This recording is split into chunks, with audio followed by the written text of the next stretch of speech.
On March 4th, 2026, the lights went out across 2/3 of Cuba. Not a neighborhood, not a city. 2/3 of an entire nation plunged into darkness by a single grid collapse. And while millions of Cubans sat in the dark, trying to boil water over open fires, the President of the United States picked up the phone and told CNN, "Cuba is gonna fall pretty soon." He wasn't predicting it, he was promising it. Today, we're unpacking the story building 90 miles off the coast of Florida, the island that survived the Cold War, survived the fall of the Soviet Union, survived 60 years of American sanctions, and is now facing something it may not survive. A deliberate, calculated effort to cut off every lifeline it has left. Here's the truth nobody wants to say out loud. Washington isn't waiting for Cuba to collapse on its own. It's engineering the collapse. Why? And why now? The island at the center of the world.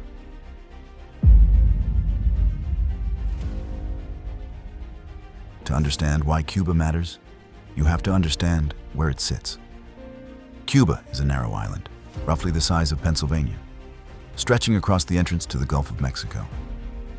At its closest point, it is 90 miles from Key West, Florida, closer to the United States than Washington, D.C. is to Philadelphia.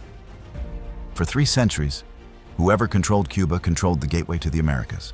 Spain knew it, Britain knew it, the Soviet Union knew it, and Washington has known it since 1898. Cuba has never just been an island. It's been a chess piece, one that every major power has fought to control or to deny to its rivals. When Fidel Castro swept into Havana in January 1959 and overthrew the US-backed government, Washington's response was immediate. An embargo, a failed CYA-backed invasion at the Bay of Pigs, and, in October 1962, the most dangerous 13 days in human history, when Soviet nuclear missiles on Cuban soil nearly triggered a Third World War. That standoff ended with a deal. The Soviets withdrew their missiles. The United States pledged never to invade Cuba. That pledge has held, in theory, for over 60 years. But in 2026, something has fundamentally changed.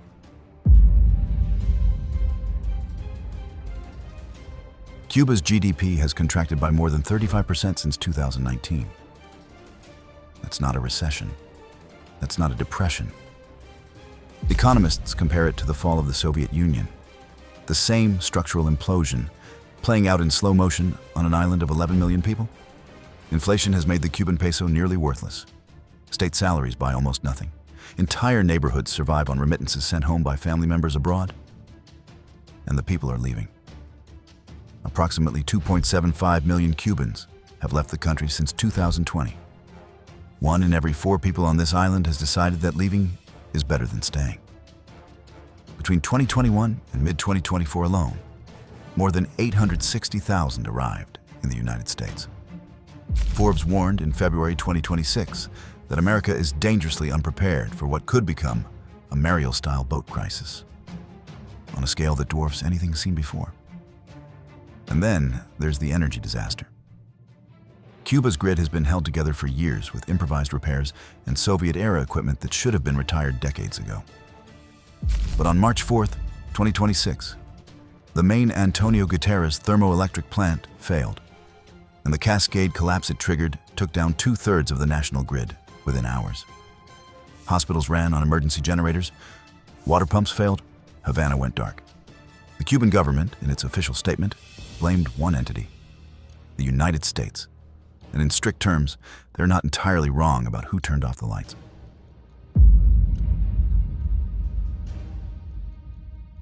For over 2 decades, Cuba survived on a single lifeline: cheap Venezuelan oil.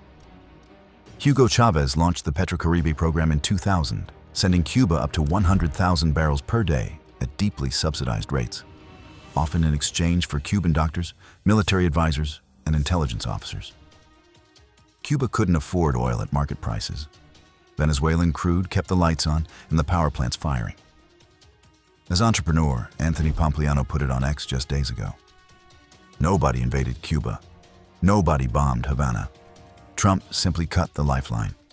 When Maduro fell, the Venezuelan oil that kept Cuba alive disappeared. That is exactly what happened. On January 3, 2026, U.S. forces captured Venezuelan President Nicolas Maduro in a raid on a compound in Caracas. The Venezuelan oil program that had sustained Cuba for 2 decades ceased to exist within days. Trump connected the dots himself. Cuba's economy was so weak, he told reporters, and the oil shipments that it depended on from Venezuela had stopped. He wasn't explaining it. He was narrating a plan already in motion. By January 23rd, Politico reported the administration was weighing a naval blockade to halt remaining Cuban oil imports. On February 2nd, Trump signed an executive order authorizing tariffs on any country that sold oil to Cuba, threatening the economies of any nation willing to help Havana keep its lights on. Russia tried. China tried. The message was unambiguous. Help Cuba and pay a price.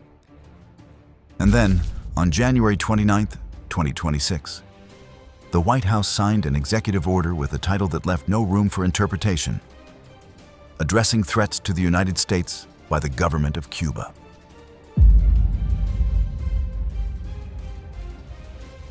Washington's concern with Cuba isn't only about oil or refugees or ideology. It's about what has been quietly built on that island, 90 miles from American soil. Cuba hosts Russia's largest overseas signals intelligence facility. That's not speculation. That's from the White House executive order, signed January 29, 2026. The facility sits at Bejucal, a small town southwest of Havana. Satellite imagery analyzed by CSIS documented significant upgrades there in April 2025, including new antenna arrays capable of intercepting communications across the American Southeast. Similar upgrades were recorded at 3 additional Cuban sites: Calabazar, Wajay, and El Salao. Picture a vast electronic ear pressed against the eastern seaboard of the United States, intercepting phone calls, satellite transmissions, military signals, and diplomatic communications. Not from Moscow. From an island that, on a clear day, you can almost see from Key West. And Russia isn't alone. The U.S. House Homeland Security Committee held hearings in May 2025 on what members called potential CCP surveillance infrastructure in Cuba.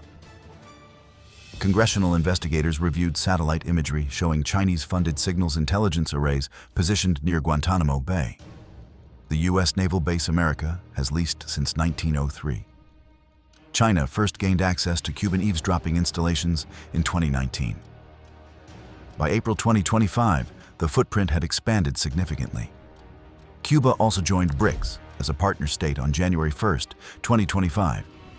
Cuban fighters have been confirmed serving with Russian forces in Ukraine. The White House EO explicitly charges Cuba with providing defense, intelligence, and security assistance to Russia, China, Hamas, and Hezbollah. Geopolitical analyst George Friedman framed it clearly. The U.S. cares about Cuba for the same reason it always has. Not because Cuba is powerful, but because someone else is using it. Ripped from the Cold War playbook. Except the technology is exponentially more capable, and the president in the White House just proved he's willing to use military force in the region.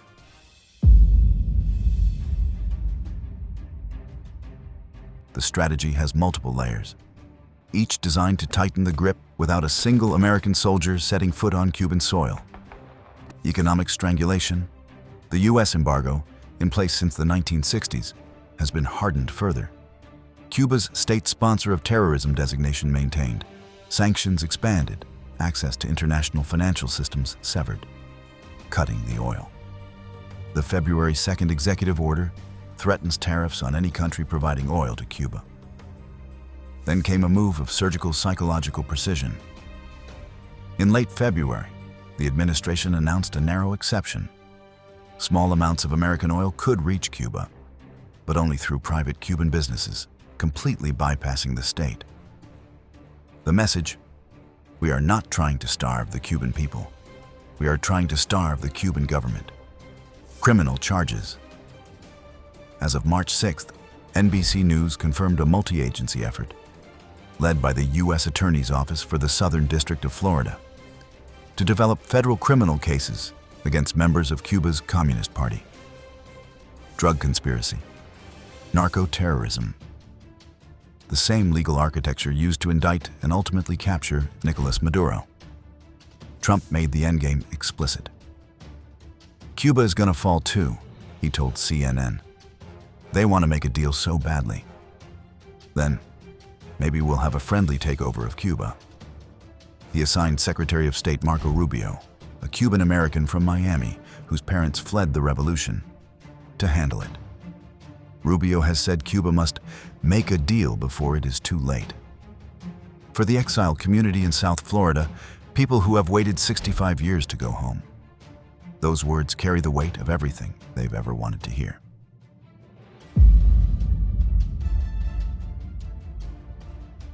Cuba's government, under President Miguel Diaz-Canel, has responded with defiance. Publicly, the regime blames Washington for everything. And economically, they are not wrong that U.S. policy is accelerating the collapse. But defiance is not the same as strength.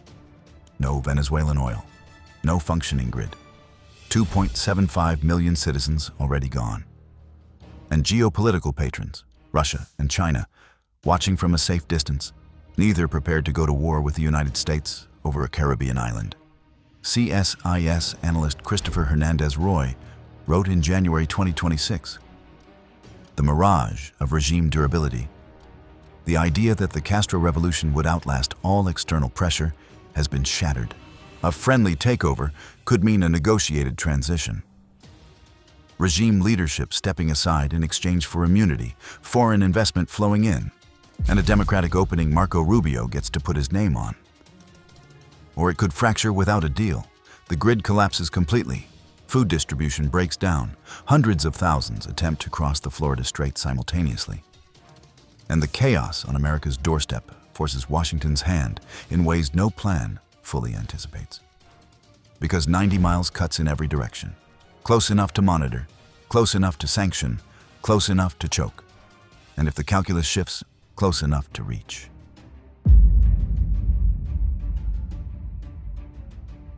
What we're watching in the Caribbean isn't just a dispute between Washington and Havana. It's the visible edge of a tectonic shift in how the United States intends to exercise power in its own hemisphere. The Monroe Doctrine has been rewritten for the 21st century.